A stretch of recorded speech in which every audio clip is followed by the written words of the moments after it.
तो क्या कभी आपने ये सोचा है कि सफलता की असली बुनियाद यानी उसका पूरा का पूरा आर्किटेक्चर आखिर कैसा होता है?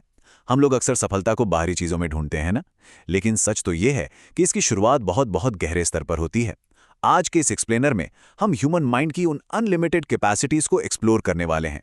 हम देखेंगे कि कैसे अपने सबकॉन्शियस माइंड यानी अवचेतन मन की गहराइयों से निकलकर सफलता के शिखर तक पहुंचने का एक सॉलिड रास्ता बनाया जा सकता है। चलिए सीधे मुद्दे पर आते हैं। लेकिन आगे बढ़ने से पहले एक पल रुककर खुद से ये सवाल पूछिए, हमारी जो कॉन्शियस सोच है जिसे हम रोजाना महसूस करते हैं, उसकी लिमिट्स के उस पार आखिर क्या है? सच कहूं तो हम शायद ही कभी अपने ही मन की उन गहरी अंधेरी खाइयों में उतरने की हिम्मत जुटा पाते हैं। रोज की भागदौड़ में हम अपनी इस विशाल इंटरनल दुनिया को बस इग्नोर कर देते हैं, पर असली मैजिक वहीं छिपा है। फेज 1, अवचेतन मन में गोता लगाना। यहीं से शुरू होती है हमारी इंटरनल जर्नी। देखिए, हमारी चेतन सोच तो बस समुंदर की सतह जैसी है।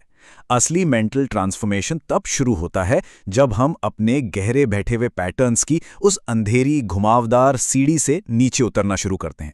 अपनी ही उन पुरानी मान्यताओं और बिलीफ्स की गहराइयों में जाना होता है, जो शायद बचपन से ही हमारे अंदर बहुत मजबूती से अपनी जड़ें जमा चुकी हैं। और जब हम उस गहराई में पहुंचते हैं ना, तो मन का रूप बिल्कुल पानी की तरह हो जाता है, एकदम फ्लूइड। हमारे विचार, हमारे गहरे विश्वास बिल्कुल पानी की लहरों की तरह बहते हैं, एक दूसरे में उलझते हैं और नए रूप लेते रहते हैं। ये बहुत ही खामोशी से अपना काम करते हैं, लेकिन ध्यान रखिए, यही वो पावरफुल और अदृश्य लहरें हैं जो हमारी डेली रियलिटी को कंट्रोल करती हैं। फेज 2, अदृश्य मानसिक जंजीरों को तोड़ना। जब हम थोड़ा अंदर झांकते हैं, तभी हमें अपनी असली रुकावटों का पता चलता है। यहाँ सबसे बड़ा कैच क्या है पता है? हमारे कॉन्शियस इंटेंशंस और सबकॉन्शियस कंडीशनिंग के बीच चलने वाला एक लगातार टकराव। हम सब चाहते हैं कि हम सफल हों, आगे बढ़ें, लाइफ में खुश रहें, लेकिन हमारा अवचेतन मन पुरानी प्रोग्रामिंग और डर के भारी लंगरों से बंधा होता है। साइंस भी ये बात साबित कर चुका है कि आखिर में हमारे बिहेवियर को यही छुपी हुई सबकॉन्शियस प्रोग्रामिंग ही चलाती है। अभी जो रुकावटें हैं, ये कोई लोहे की जंजीरें नहीं हैं, बल्कि ये हमारे लिमिटिंग बिलीव्स हैं। वो अदृश्य विशाल ताकतें जिनका हमेशा निडर होकर सामना करना पड़ता है। एक सक्सेसफुल और नया माइंडसेट बनाने के लिए इन भारी जंजीरों से टकराना और पूरे साहस के साथ इनको पार करना ही पड़ता है। कोई और रास्ता नहीं है। तो इन जंजीरों से आज़ादी कैसे मिले? यहाँ ज़रूरत होती है एक बहुत ही खास मेंटल टूल की, जिसे हम कहते हैं डिटैचमेंट या अलगाव। इसका सीधा सा मतलब है अपनी आज की पहचान को अपने पास्ट के कड़वे अनुभवों और पुरानी यादों से बिल्कुल अलग कर लेना। ये ठीक वैसा ही है जैसे फ़ोन या कंप्यूटर को फास्ट करने के लिए हम उसकी पुरानी कैश मेमोरी डिलीट कर देते हैं ना, बस वैसा ही सफलता की नई शुरुआत के लिए ये स्टेप एकदम क्रूशियल है। और जब इस माइंड पर पूरा कंट्रोल आने लगता है, तो पुरानी यादें कोई भारी बोझ नहीं रह जाती जो हमें पीछे खींचे, बल्कि वो बस ऑर्डिनरी डेटा पॉइंट्स बनकर रह जाती हैं, हवा में तैरते हुए छोटे छोटे पार्टिकल्स की तरह। हम उनसे सबक जरूर लेते हैं, लेकिन उनकी जो नेगेटिव पावर थी वो पूरी तरह से खत्म हो जाती है। फेज 3, पुनर्जन्म की अग्नि। ये हमारे इस इंटरनल स्ट्रगल का सबसे बड़ा क्लाइमैक्स है। यहाँ देखिए, एक बहुत ही पावरफुल कॉन्ट्रास्ट है। एक तरफ तो हमारी पुरानी लिमिटेड आइडेंटिटी बिल्कुल धुलकर साफ हो रही है, एक डीप क्लेंजिंग चल रही है, और ठीक उसी वक्त दूसरी तरफ एक बिल्कुल नई अवेकेंड कॉन्शियसनेस का ज्वलंत पुनर्जन्म हो रहा है, एकदम उस फीनिक्स पक्षी की तरह जो अपनी ही राख से दोबारा जिंदा हो उठता है। यह सिर्फ एक छोटा सा बदलाव नहीं है, ये कंप्लीटली नए सफल माइंडसेट का जन्म है। फेज 4, मानव मस्तिष्क की रीवायरिंग। अब ये सिर्फ बातों या विचारों का खेल नहीं है, ये हमारे ब्रेन के फिजिकल स्ट्रक्चर को बदलने के बारे में है। असल में यहाँ न्यूरोप्लास्टिसिटी का प्रिंसिपल काम करता है। जब हम पुरानी आदतों को छोड़कर इंटेंशनली नए और पॉजिटिव थॉट्स चूज करते हैं, तो सच में हमारे ब्रेन के अंदर नई चिंगारियां पैदा होती हैं। ये लिटरली आपके ब्रेन के बायोलॉजिकल आर्किटेक्चर को बदलने और सफलता के लिए नए न्यूरल पाथवेज बनाने का प्रोसेस है। तो इस रीवायरिंग के एग्जैक्टली स्टेप्स क्या हैं? चलिए इन्हें समझते हैं। सबसे पहले एक दर्शक की तरह अपने पुराने पैटर्न्स को ऑब्जर्व करना शुरू कीजिए। फिर जैसे ही कोई नेगेटिव सोच का लूप बने, उसे तुरंत वहीं रोक दीजिए। उसके बाद अपना पूरा फोकस उन थॉट्स पर लगाइए जो आपकी ग्रोथ में मदद करते हैं। अगर ये लगातार प्रैक्टिस किया जाए तो ब्रेन में नए और एकदम पक्के न्यूरल कनेक्शंस बनने लगते हैं। और इस पूरी रीवायरिंग प्रोसेस का फाइनल रिजल्ट क्या होता है? एक फुली एक्टिव, चमकदार और हाई फ्रीक्वेंसी पर काम करने वाला ब्रेन, जिसके सारे हिस्से परफेक्ट हार्मनी में काम कर रहे होते हैं।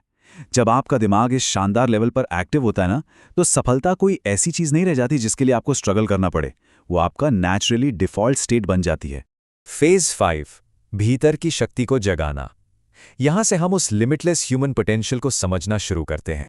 यहां बात सिर्फ आंखें खुलने की नहीं है, बल्कि हमारी समझ और परसेप्शन के विस्तार की है। एक अवेकन्ड माइंड इस पूरे यूनिवर्स को एकदम नई क्लैरिटी के साथ देखता है।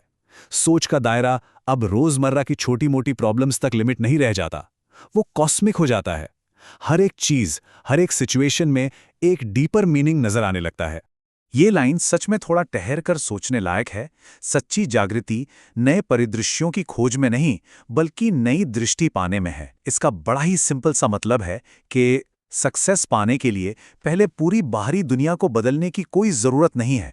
हमें बस अपना वो लेंस, अपना वो नजरिया बदलना है जिससे हम इस रियलिटी को देखते हैं, क्योंकि नजरिया बदलते ही नज़ारे खुद ब खुद बदल जाते हैं। फेज 6, विचारों को वास्तविकता में बदलना। अब तक जो मेंटल एनर्जी हमने डेवलप की है, अब वक्त है उसे बाहरी दुनिया में उतारने का। ये प्रोसेस दिखाता है कि कैसे एक रीवायर्ड और प्रॉपरली अलाइंड माइंड एकदम परफेक्ट इंजन की तरह काम करता है। जो सपने या इंटेंशंस पहले सिर्फ हवा में थे, अब वो ठोस रिजल्ट्स में बदलने लगते हैं। आपकी सोच की गहराई और आपके एक्सटर्नल एक्शंस दोनों मिलकर पूरी ताकत से एक ही डायरेक्शन में काम करने लगते हैं। जब हमारे सबकॉन्शियस की गहराई, एक नया रिवायर किया हुआ ब्रेन और हमारे कॉन्शियस एक्शन, ये तीनों बिल्कुल एक सीध में आते हैं, तो एक जबरदस्त एक्सप्लोसिव एनर्जी पैदा होती है।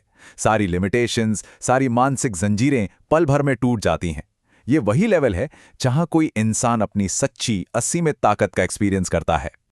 और इस इंटरनल जर्नी का यहाँ एंड नहीं होता। सच कहूं तो ये कोई फाइनल स्टॉप है ही नहीं, बल्कि ये तो उस दरवाजे को खोलने जैसा है जिसके उस पार असीमित कॉस्मिक पॉसिबिलिटीज हमारा इंतजार कर रही हैं।